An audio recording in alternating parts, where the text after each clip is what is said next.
Ang eksena ay lumipat sa hunting grounds, kung saan ang mga magnanakaw na hunter ay nabugbog at duguan.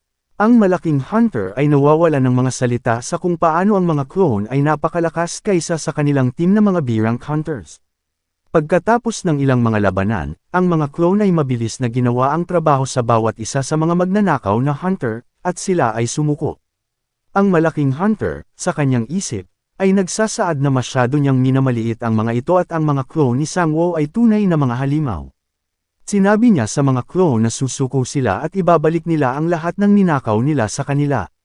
Ang isa sa mga clone, na nagpupunas ng dugo sa kanyang mukha, ay nagsasaad na maaari na niyang i-deposit kaagad ang pera. Ngunit habang ibinibigay ng clone sa malaking bastardo ang bank account number, biglang hinampas ang clone ng isang batang babae na may malaking baseball bat at pinalipad siya. Siya pala si Lee Hin ng Comet Guild, at sinabi niya, nang makita ang krimen na ito, hahatulan ang clone ni Sangwoo ng death penalty. Pero para sakin okay lang paluin ako ng ilang beses, hehe joke lang. Ang eksena ay bumalik kay Sangwoo, at ang kanyang mainit na sitwasyon kasama ang CEO ng Heritage Company. Gusto niya ang katawan ni Sangwoo, ngunit nakakalungkot na hindi iyon ang kanyang sadya sa inaasahan nating lahat. Gusto niyang gamitin ang clone para sa mga layunin ng pananaliksik, at nalungkot din doon si Sangwoo. Ipinaliwanag niya na ang lahat ng mga kasanayan sa pag-clone sa mundo na kilala niya ay nagbubunga lamang ng mga ilusyon, ngunit hindi niya kailanman naisip ang isang kasanayan na tulad ng kay Sangwoo. Nagtanong si Sangwoo kung bakit gusto niyang saliksikin ang kanyang clone, at sinabi niya na gusto niyang gumawa ng skill orb mula dito. Ang pagsasaliksik at pag-unawa muna sa kasanayan ay mahalaga sa paglikha ng isang skill ball, kaya umaasa siya na sa pamamagitan ng pisikal na pag-aaral sa kanyang clone, makakagawa siya ng isang bagay na malapit sa kanyang aktwal na kasanayan. Dito, iniisip ni Sangwoo kung tama ba ang gagawin niya. Makakakuha siya ng isang skill orb na nagkakahalaga ng $13 million bilang kapalit. Ngunit nag-aalangan pa rin siya, iniisip na magagamit ang kanyang overpower na kasanayan ng ibang tao. Ipinaliwanag ni Miss Arya Bal na may kakaibang pagkakaiba sa pagitan ng mga na-awake na kasanayan at isang ginawang kasanayan mula sa skill orb, lalo na't nagkakaroon ng maraming paghihigpit ang mga orbs kaysa sa na-awake na kasanayan, tulad ng patuloy na paggamit nito ng mana at maaaring hindi gaanong epektibo kumpara sa aktwal na na-awake na kasanayan. Nang marinig ito, sumang-ayon si Sangwoo sa kanyang kasunduan ngunit sa isang malalim na kondisyon.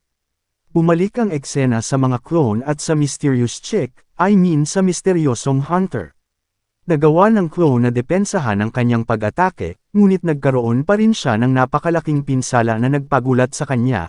Ang malaking hunter, sa gulat, ay nagtanong kung sino siya, at siya ay tumugon na siya ay isang hunter ng hustisya na dumating upang pigilan ang ganitong sitwasyon ng karahasan. Sinabihan niya ang malaking hunter at ang kanyang grupo na lumayo at siya na ang bahala sa mga clone, naganap na hindi nauunawaan ang sitwasyon. Pero pinigilan sila ng isang clone, na sinasabing hindi niya sila papayagang umalis hanggat hindi nila idedeposito ang ninakaw na pera, at bago pa makagawa ulit ng aksyon, lumabas si Lee sa kawalan at inindayog ang espada sa clone, ngunit nagawang iwasan ito, na ikinagulat niya. Sinipa niya ang clone, pero agad naman itong nakabangon, na nagsasabi na kailangan nilang makuha ang halaga ng perang ninakaw nila mula sa bangkay ng mga halimaw sa pangangaso, at sinasabi sa chick na hunter na huwag makialam. Napabuntong hininga siya nang marinig ito at sinabi na gaya ng inaasahan sa mga insekto na tulad nila, hindi nila alam ang kanilang kalulugaran. Inatake niya ang isa sa mga clone gamit ang kanyang legendary bat at pinatay ito ng isang hampas lamang, na sinasabi na dito na sila matatapos. Bumalik ang eksena sa heritage ng CEO at kay Sangwoo na binabalangkas ang kontrata sa pagitan nilang dalawa. Ipapahiram ni Sangwoo sa kanila ang isa sa kanyang mga clone sa loob ng 3 buwan na may eksaktong panahon na iyon ay masisira, at hindi na sila bibigyan ng kapalit pa dito. Pakiramdam ni Miss Arya Bal na siya ay natalo sa deal, ngunit naninindigan si Sangwoo at sinabing iyon ang kanyang kondisyon na itinakda at hindi niya ito babaguhin. Sumang-ayon siya sa alok dahil wala nang pagpipilian pa, at ipinatawag na ni Sangwoo ang kanyang clone para sa kanya. Namangha ang CEO nang makita ang isang clone na lumitaw ng personal sa harap niya, at sinabi ni Sangwoo na tawagin niya na lamang itong si number 7. At dahil nagawa na ni Sangwoo ang kanyang parte sa deal, Ibinigay na sa kanya ang skill orb, at inabsorb na niya ito kaagad. Matagumpay niyang nakuha ang kasanayan sa subspace, at tulad ng nabanggit kanina, ito ay may ilang mga limitasyon, tulad ng patuloy na pagbibigay nito ng mana at hindi makapaglalagay ng mga buhay na nilalang sa subspace. Pinabati ni Arya Bal si Sangwoo para sa bagong kasanayan at nagtanong kung gusto niyang subukan ito kaagad. Sinabi ni Sangwoo na syempre, at ginamit niya kaagad ang kasanayan sa subspace. Nararamdaman niya ang paligid ng subdimension at nakita na ito ay mas maliit kaysa sa kakayahan ni Park Hyuna, pero dahil ang pangunahing layunin nito ay maglagay ng mga bangkay, hindi dapat ganoon kalaki ang pagkonsumo sa kanyang mana.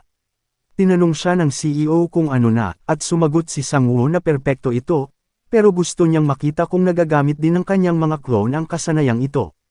Ginamit ng clone na si number 7 ang kasanayan ng perpekto talaga, at muli ang CEO ay nabigla.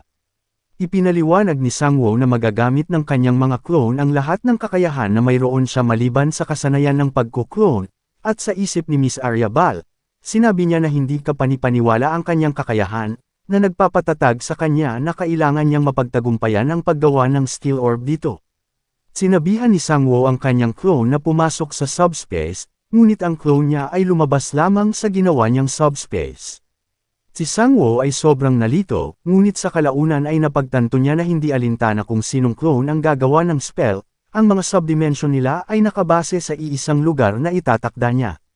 Naisip niya na kung ganoon ang kaso, ito ay mas katulad ng isang portal kaysa sa subspace ni Park Hyuna, na parang storage room. At habang pinag-iisipan niya ito, isang malaking pamalo ang pumasok sa subspace at nataman ang kanyang clone ng diretsyo sa mukha. Bumalik ang eksena sa mga clone na nakikipaglaban sa chick na kulay ubing buhok, at gusto niyang malaman kung saan napunta ang kanyang pamalo, na sinasabi sa clone na siya ay madaya sa pakikipaglaban. Ang clone ay tumugon at sinabi na hinagis mo iyon ng walang ingat, at hindi ko kasalanan iyon. Makikita si clone number 7 na nakakuha siya ng malaking pinsala mula sa pagtamang iyon sa kanyang mukha. Si clone number 7 ay nagsasaad na siya ay ayos lang, ngunit pinatahimik siya ni Sangwoo at sinabi na siya ay maghihiganti para sa kanya at hinding-hindi niya mapapatawad ang taong gumawa nito. Lumabas si Sangwoo sa subspace dala ang pamalo at tinanong ang kanyang clone kung siya ba ang taong nanakit kay clone number 7. Hindi niya inaasahan na darating ang totoong Sangwoo at nagtatanong sa kanyang isipan kung ano ang gagawin ni Sangwoo tungkol dito. Lumingon-lingon si Sangwoo sa paligid at nakita ang isang grabing binugbog na clone na si number 6. Sinabi niya sa clone number 6 na ginawa niya ng maayos ang kanyang tungkulin, at kinansela sa kanya ang clone summon. Ang kanyang natitirang clone ay nagsasabi sa kanya sa kung ano ang nangyari, at nagpapaliwanag na inatake sila ng biglaan at siya ay nagmula sa Haesung Guild. Galit na galit si Sangwoo sa narinig at sinabi niya na ang Haesung Guild talaga ang nagdudulot sa kanya ng kaguluhan. Kinuha niya ang baril, at sinabi sa clone number 5 na back upon siya. Si Shin Junyang ay nag-aalala, habang binabasa niya ang isang text message mula sa malaking hunter, na nagsasaad na sila ay nabigo sa misyon at halos mamatay sila sa mga clone ni Sangwoo. At hinihiling kay Junyang na huwag na siyang kontakin muli. Hinampas niya ang mesa sa galit dahil hindi siya makapaniwala, na natalo ang isang grupo ng 5 B-class hunter sa 2 clone lamang. Sinabi niya na mabuti na lamang ay ipinadala niya ang leader ng Team 2 ng guild nila, kung sakali, at iyon ang chick na may purple na buhok, at binanggit niya na ang babaeng iyon ay isang halimaw.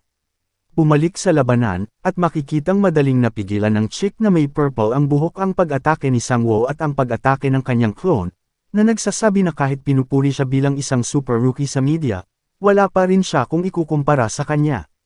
Dito makikita ang isang sulyap sa kanyang mga istatistika, at siya ay legit na malakas.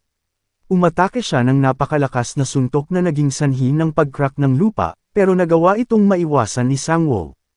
Mula sa pag-ataking iyon, naisip ni Sangwoo na siya ay nasa A-class hunter, at sa kanyang pag-ataking iyon, sa tingin ni Sangwoo na nabali ang kanang kamay niya, kaya tiyak na nararamdaman niya ang sakit. Napabuntong hininga ang babae at nagsabi na kung maaari niyang ibalik ang kanyang sandata. At nang bigla, nagsimulang kuminang ang kanyang mga kamay, na tulad ni Thor, ang kanyang sandata ay lumipad pabalik sa kanyang mga kamay, na ikinagulat ni Sangwoo. Hindi niya maintindihan ang nangyari dahil sigurado siyang nabali ang kanang braso nito. At sa puntong ito, nagbukas si Sang-woo ng maraming mga subdimension, at ang ibang mga clone ay sasali na sa labanan. Ano ang susunod na mangyayari, at mapapalo kaya, matatalo kaya siya ni Sang-woo?